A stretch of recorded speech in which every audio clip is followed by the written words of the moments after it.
Hey guys, and welcome to Gwent, the Witcher card game.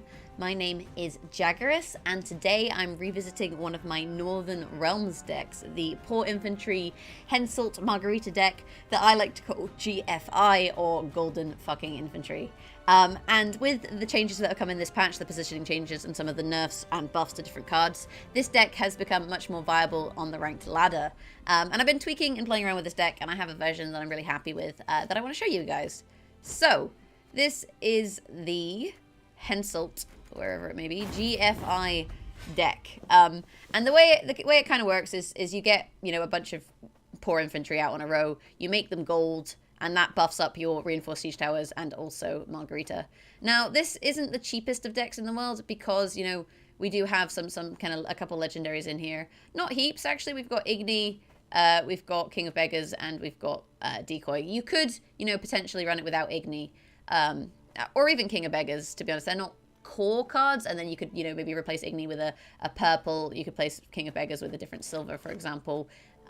It's really kind of up to you exactly what it is you run here, but this is what I like to run. So in terms of golden cards, we have Eithne. Eithne is just generally really strong. You destroy the strongest non-gold units on the row if that row totals 20 strength or more. He hasn't been changed in the patch. He's still a really good card. It's still really good removal, and you can always get a lot of value out of him. Yennefer, you'll notice, is a little bit less strong. She's now only a 4 strength card. At the start of your turn, remove 1 strength from the strongest opposing non-gold units. So she does the same thing. She's just got 5 strength. We have Shani, the 2 strength, resurrect a non-gold, non-permadeath unit and convert it to gold until removed from the battlefield. Resurrects are really important in this deck so that you can win 2 rounds, and you can see that we've actually got quite a few of them in here. And then we have Triss, butterfly spell. Add 2 to all non-gold units in your hand. I like her. There's a lot of potential with this. You get 2 strength on all of them. And previously, what would happen is when she was removed, you'd then lose that strength. But now, you just basically keep it, and it's pretty nice. If you don't have Eithne, a good option to run in this deck actually is Regis. Regis, when removed from the battlefield, he transforms into a higher vampire, which has 10 strength. And because you're spawning a lot of stuff in the siege row, especially these 3 strength poor infantry, what Regis can actually do is he can protect your poor infantry from something like an Eithne. So that's an option that you could always run if you have Regis but not Eithne, for example. Anyway, then with our silver cards, we have Alza's Double Cross. Add 3 strength to the strongest non-gold unit in your deck and play it. Ties are resolved randomly. And hey, look at this. The strongest non-gold unit in our deck is Margarita. So basically what Alza's Double Cross does is it draws you a Margarita, and it also makes her a bit stronger, so she's harder to remove. And this is target draw for Margarita because she can provide so much power with this golden synergy. Because every time a gold card appears on your side, she spawns a 2 strength Aratutsa adept, basically. So if you can draw her out with either Alza's Double Cross or just by drawing her, you've got her on the board for when we start buffing our gold cards. Then, if someone removes her, we have Neneki, resurrect a non-gold, non-permadeath unit. So you can use this to resurrect Margarita should get removed, or, some of your other cards should you need them. We have Priscilla. Priscilla did get nerfed. She now draws 1 non-gold card face up and 1 non-gold card face down. So it's kind of, a coin toss if you go for the face down one because you don't know exactly what it's going to be. So you have 1 known card, and if you don't like it, you have 1 unknown card. But she's still, she's still pretty effective, and she's a nice card to have. Then we have the King of Beggars, which is a legendary card. Play the weakest non-gold unit from your deck. Ties are resolved randomly. And you'll notice the weakest card, we have Priscilla, and we have the 2 Reaver Scouts. And Reaver Scouts, you choose a bronze unit other than a Reaver Scout on your side and play an instance of it from your deck. So what you can do here is you basically use King of Beggars and then you play Priscilla and then you play another card, or you use King of Beggars and then you play Reaver Scout and then you play, one of these cards that you have out from your deck. So it's basically you're playing 3 cards with 1 card, which is very effective. If you don't have King of Beggars, you don't necessarily have to play him. You could always put in some more tech. In this situation, Cleaver, for example, is a good option, because often with this deck, what players do is they try and lock your Margarita or your siege towers, and you can actually use Cleaver to unlock them or to lock a problematic card on the opponent's side. So if you don't have King of Beggars, then Cleaver is a good option. On top of that, we then have Decoy. Decoy allows you to return a non-gold, non-relentless unit on your side to your hand, add 3 to its base strength, and play it again. And this is nice because you can use it to replay Priscilla or Naneke if you want to try and, find other cards in your deck. Alternatively, you could use it on a Reaver Scout and draw out maybe another Field Medic should you need it. And you can actually also use it on a Poor Infantry. So then you decoy a Poor Infantry, and then when you play him, obviously it spawns 2 more Poor Infantry. So, then you've got even more Poor Infantry in the row, which you're going to make gold, either with the Henselt ability, convert all units on one of your rows to gold until removed from the battlefield. So then you can make an entire row gold, which works nicely with Northern Realms. Add 2 strength to each gold unit when it appears on your side. Alternatively, we've got 3 promotes in here. Convert all instances of a non-gold unit on your side of the battlefield to gold until removed. So we can also use that on our Poor Infantry, for example. And as we buff up these infantry, that also causes our reinforced siege towers, if they're on the board, to gain 2 strength whenever a gold card appears on your side. Then Margarita's spawning her Aretuza Adepts, which we can also promote if we have a promote in hand, and make more gold cards, making more of these spawn, buffing more of the reinforced siege towers. You kind of get where this is going. And then with all the resurrects, you kind of more or less play that strategy again. The other card we have here is a First Light. This is just one of these in there as a tech card against weather. First Light now actually removes all weather effects, not just one row. So, just having the one First Light in there is nice. And you can kind of adjust these ratios if you feel like you need more First Lights, or if you feel like you're getting locked a lot. You could run the new Dimritim Shackles, for example, which locks or unlocks a card. Those are kind of your options. But this is the deck. We're going to jump into a game, and I'll show you guys it in action. Humans have no place in Broccolon. Men of Kedwen, attack! Okay, so we're up against Eithne, and that's often a row stacking deck. We do not need our First Light for this then, as she's unlikely to play any sort of weather. We have 2 promotes, which is really nice. Poor Infantry, 2 Siege Towers, Field Medic, Priscilla, Yennefer, and Triss. So all in all, this is actually not too bad of a hand. Obviously, we'll mulligan the First Light and see what we got. Eithne, oh, look at all these gold cards. It would be nice to see some more Poor Infantry. And also Alza's Double Cross or Margarita. So I think I'm going to mulligan the Field Medic for now. And the Reaver Scout. And we got Naneke. So we didn't get Margarita, unfortunately, which means we're not going to be able to do that strategy. But all in all, we still have, a lot of options for winning this round. What I'm going to do, I think, for this round is I want to open with Triss. This will actually buff all of my cards. What I could do is play a Reinforced Siege Tower first, which we'll actually do now, because that then will also get further buffs by the Triss. Although, to be honest, it doesn't matter which order we played this, because she adds 2 to the ones in your hand, so this would have gained 2 anyway. This person's playing Freehead Dragoon and buffing cards in their hand, and that's them played them once. We need to keep count of their Freehead Dragoon, so we can kind of work out if they've got, an ambush card that's got a lot of points. We'll pop Triss out now, and you can kind of see we've got a new UI, and also the way that we play cards to the left or the right is now a thing. So not only do you play cards in a row, whether it be the melee, range, or siege, you also then position them left and right, next to your other cards, basically. I'll feed you to the crows. Yep, so you can see that's the second time Freehead Dragoon has been played. So that's the second Freehead, and they've buffed cards in their hand by 8. I think for this turn what we're going to do is we're just going to try and, use these 2 cards to get some power on the board and put a little bit of pressure on our opponent here. I'm not necessarily trying to play the whole golden strategy now. It depends kind of what it comes to, but for now I do want to get some points on the board, and we'll see kind of how that goes. The other thing with Eithne is that she can actually play the Dragoon with her power. Often, they use Dragoon on cards like to reveal or Kieran, because those are ambush cards that get revealed at the end of the turn, so they can't be, debuffed with something like a Dimmeritium Bomb. But we'll see what's going on. This new timer effect is really nice. I like this. It's a little timer going on here. But you can see there with Yennefer, I could have played it to the left or of the right of this card. And, ooh, that was a lot of points out of Yennefer already. She just hit for 3. So that's pretty good. I think what we'll do for now is we will pop Priscilla out, and we'll actually play her in between these cards. Actually, no, we'll play her on the opposite side of the gold. A gold card kind of acts like a buffer, which is nice. Reaver Scout is no use to us because we don't have any... Well, yeah, we have a tower on the board. I think we're going to go for the blind one and hope it's something useful. Oh, and it's unfortunate. That's, the risk now with Priscilla is I would have rather played the Reaver Scout and drawn out another Siege Tower than played the Resurrect. But, it is what it is. And all in all, things are going pretty okay for now.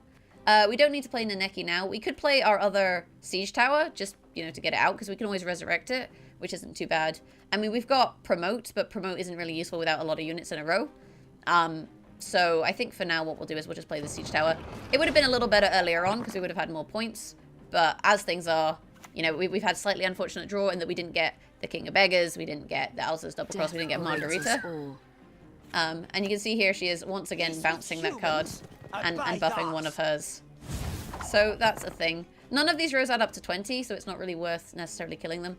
I think what we'll do for now is we'll play the Poor Infantry and we'll go for the promote because we've got resurrections and stuff. So hopefully we can find the cards that we need to win a second round. This is the risk with this Henselt deck, is like going too heavily on one round because obviously you need to win two. So that's quite tricky. That's what the fourth play of the Blue Mounted Commando we see there. So that's just worth being aware of.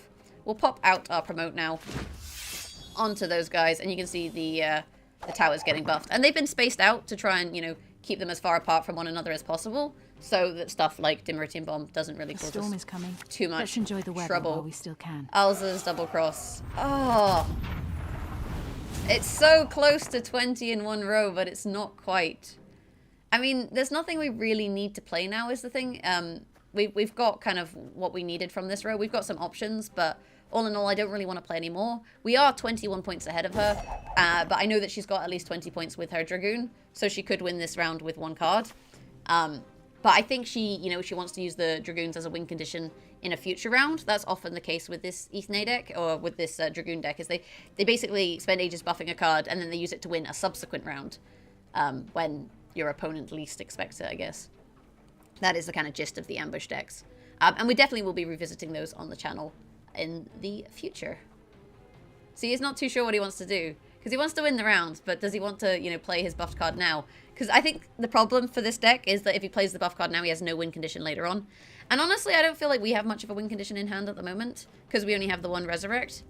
As it is, that's the pass. We're going to draw two cards here, though, so we could potentially draw, you know, some very useful cards. And get some stuff on the battlefield. That is not so useful. That is actually quite useful, because we've got everything we need to basically do the same thing again, which is really nice. So I guess we'll get started with that. Basically what we want to do is we want to resurrect a tower. So let's get ourselves a tower out here. Put that down there. Then we'll play the Poor Infantry. Then we'll play the Reaver Scout and get more Poor Infantry. Then we'll promote them and get, you know, lots of golden cards. And then we'll be happy. The only kind of risk with this deck, Poor Infantry only have 3 strength, so they're very, very laceratable. This is getting very ignoble, which makes me happy. So we'll pop out the Poor Infantry there. And even though we haven't found Margarita, you know, this actually seems like it's going pretty good. And this is what I mean about, like, the deck and its consistency. We can actually Eithne this. We'll give it a little bit of time and let him play some more cards. But that's definitely something we're going to want to do here. Get some more Poor Infantry out. As you can see, we now have got 6, which we can promote. Each of these will gain 2 strength, so that's 12. This guy will gain 2 strength. That's 24 out of our promote, which is really nice. And then we can always, you know, Henselt the back row to get a few more points, should we wish. Humans have no place. And this is hilarious. This Eithne, I actually think is going to make this person cry, you know that. Though you will notice they still haven't played their, like, ambush reveal card. So that's really interesting. The one that has, like, 20 strength. This is why, by the way, you don't put all of your eggs in one basket. This card right here. It's just such a good legendary. And if you're going to craft one legendary, 100% this is the one that you should craft. Holy crap.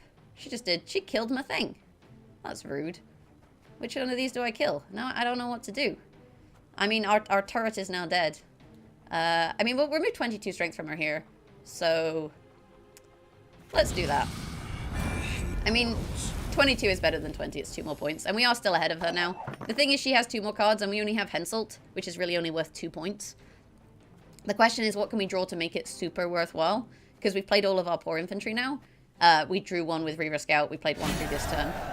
As it is, they didn't have anything, and they forfeited, and we won the game. We'll send our GG, and we'll go from there. And that was an interesting Dragoon strategy we saw. Anyway, I'm going to jump into another game, and I will show you guys this deck once more in action. Hopefully we'll find Margarita. Crush those vermin! Men of Kedwen, attack!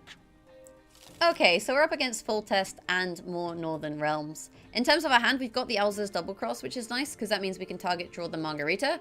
We have King of Beggars, which will allow us to find Reaver Scouts or Priscilla. We'll mulligan this Reaver Scout, I think. and we got a second promote. Having 2 promotes is really, really nice, because it gives you kind of options. We've got a field medic, we've got Shani, we've got Eithne, we've got a couple towers. I mean, this is all in all actually a pretty happy hand. You could mulligan the resurrect, but having resurrects for the second round is very important, because if you don't have, you know, options to resurrect, then you're going to be in a bit of a tricky position. So I think we'll just leave it at that. You know, having the King of Beggars and the resurrect is really nice, because we can do synergies with stuff like Priscilla and whatnot. So what are we going to play to begin with? I mean, we could play, I think we'll go for a Margarita strategy now. And just start with a really kind of strong first round. We don't need to play her out yet. I mean, we may as well play our, you know, tower for now and kind of see from there how things go. Famous last words right there. He's got Dandelion. Dandelion adds 2 strength to each non-gold unit played on your side. It does not affect spawn units. It's kind of annoying, but, you know, we don't have any clear in this deck. This is definitely you kind of do your own thing sort of deck. So that's worth being aware of. But we'll get both of our siege towers out, and we'll go from here. I don't want to die. So that's a really interesting play. You see there that the Temerian foot soldiers actually all got buffed from the Dandelion, which makes them, you know, even more valuable than they were. We'll put our infantry out now. And what we could do is we could King of Beggars to try and find a Reaver Scout to get even more infantry out on this turn, should we want to do that. But it really kind of depends on how many points our opponent plays, really. That's definitely something that we want to, you know, be aware of. There's the Elsa's Thunder. That's okay. We can use the double cross now. Play Margarita. Out she comes. Nice and strong. And it means if we make these golden, we gain 6 points for them. We get 6 points for the Margarita. And we get 6 points from the siege tower. Which means all in all from this, we would get 18 points from 1 promote. And if we can resurrect the siege tower, that's another 6 points, for example. So that's really, really nice. And that'll put us on 40. So we'd actually be 1 point ahead of her. The question is whether we want to go for more points, or whether we want to kind of leave it at that. Because she's gone, you know, quite aggressive this round. So that's kind of interesting. So I think, to be honest, we do want to be a bit more aggressive. So I'm gonna go for a King of Beggars strategy, I think. We got the Reaver Scout. We'll pop him here, I guess. Told you so, you idiot. We'll get some more infantry out. We'll play those on this row. Try to win them all. And now, you know, with the 3 extra infantry, that's 3 more Margaritas, that's 6 more in golden, that's, you know, that's another 18 points. So this now has 36 points from this promote, which is quite good, all things considered. For Kedwin! It's quite interesting, you know, he's going quite aggressive this round. He obviously wants this to trigger with this. And actually what we can do here is we can Eithne these 3 6s. And if we Eithne 3 6s, that's 18 points, which is a really nice option. I think we'll go for the Eithne first and try and encourage him to play more cards before we go for a promote strategy. I mean, we got 18 plus 6 out of that, and the Azure Adept. So we got 26 points out of that Eithne. And we're now, you know, fairly far ahead. The thing is, our opponent, he feels invested on this round. You know, he wants Vez to trigger. He wants, you know, Dandelion to trigger. He wants this Cavalry to go golden. And you can see, because he feels invested, you know, he's playing more cards. That's probably a reinforcement, I would reckon, considering he's hovering it on that card. Oh, no. It is, in fact, a lock card. We'll pop out this promote, though. And I think that's more or less game for us. You know, we've now got 82 points to his 28. We've got a couple resurrects in hand as well, which is really good. I guess he's going for the next round. I mean, you know, you've got the promote. Nice mess you've got. So he's maybe going for the future round. But we are still, you know, 25 points ahead at this point. So, you know, I'm fairly happy to pass. So let's do that. The thing here is we need to be careful that we don't play too many cards, right? Because that's a risk. You've got this risk that you'll play, you know, a huge number of cards, and then sure, you can get loads of points, but you need to win 2 rounds, and that's why it's important to be a little bit conservative, which we've been here with our resurrects. We are going to draw 2 more cards from this deck, so there is potential to find, you know, other useful things, and that's pretty nice. The other thing is we can always resurrect the King of Beggars should we want to find very specific cards. We've got to resurrect for the Margarita should we want to go with that strategy. It really does depend on what we draw here and how exactly we want to go about this. Saying that, he is keeping 18 points this round, so what it might be better doing is just, you know, letting him have this round and then kind of going for the later round, really. Butterfly spell and decoy. So decoy is actually quite nice depending on what we resurrect. The thing is, what we really want to resurrect is these poor infantry, and if we don't get the poor infantry, you know, that's really quite annoying. So potentially what we just do here is we pass and go into the next round. He loses 18 points, which means we have an easier time. And then we just go all in on the last round. And honestly, I actually think that's the better strategy here. So I think for this one, we'll just give him the round. It also means that he has to play first, which means we get last card, which is really nice. And it also means that our Triss Butterfly spell should affect one extra card, assuming we don't draw a special card. What we got? Ooh, that's a bit of an awkward draw, to be honest. You don't often see all 3 of your promotes in one game. I think we can basically try and work around this and see what happens. It really depends on what happens with our field medic as to what we play here. Basically, that's what we have to kind of be aware of. Got a bad feeling about this. So we'll play the field medic. We can always decoy the field medic and try and get something different, which is nice. Oh, and we got poor infantry. So this is actually really good because now we can target resurrect the Margarita, and we're in a good place. Like I say, like you're most likely to resurrect a poor infantry just because you have so many of them. So that's really nice. So what I think we'll do here, so we'll play our Shani. We'll get our Margarita back.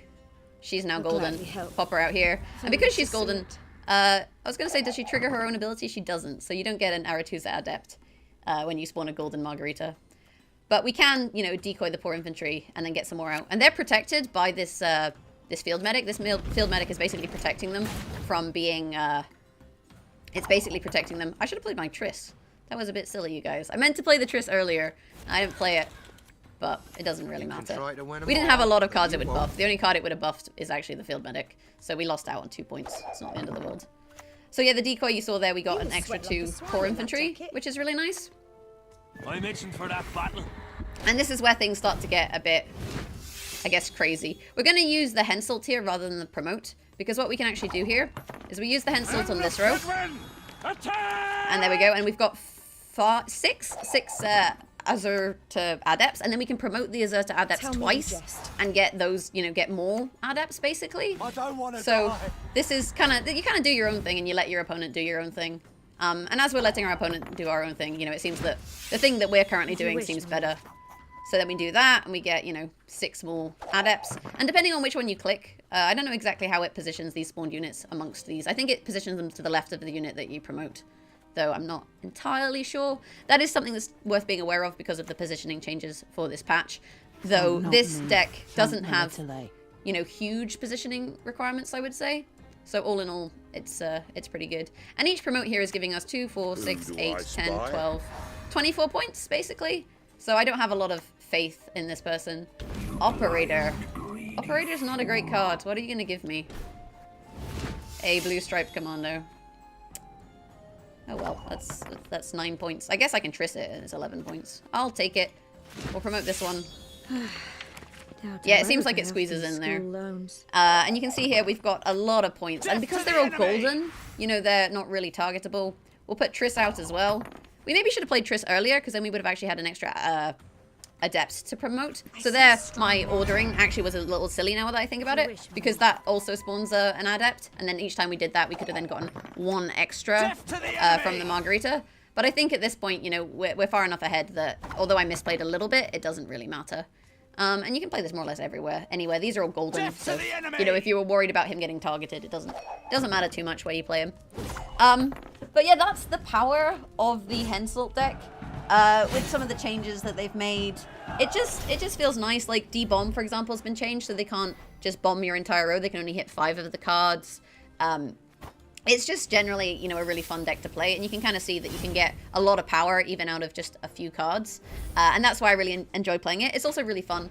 Saying that, this version of the deck, you know, cards like Cleaver, Dimeritium Shackles, Lacerate, they do counter you, so those are the kind of problem cards that you need to be a little bit aware of when you're going up against other decks. And, you know, if you're going up against those kind of decks, maybe think about running your own Cleaver just to unlock, you know, cards yourself. Lacerate, there's not a lot you can do. You maybe want to change the strategy up from poor infantry to a different kind of gold unit, to a unit to turn gold, maybe Temerian foot soldiers, for example.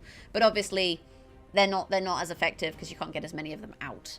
But that's the deck, and if you've liked it, maybe hit the thumbs up button, guys. Beyond that, you know, you can always subscribe to the channel and let me know what you want to see in the comments below in terms of deck guides. You can catch me live streaming Gwent at twitch.tv/Jaggerus, and you can follow me on Twitter at Jaggerus. Thanks for watching, have a fantastic day, and I will hopefully catch you guys next time. Bye!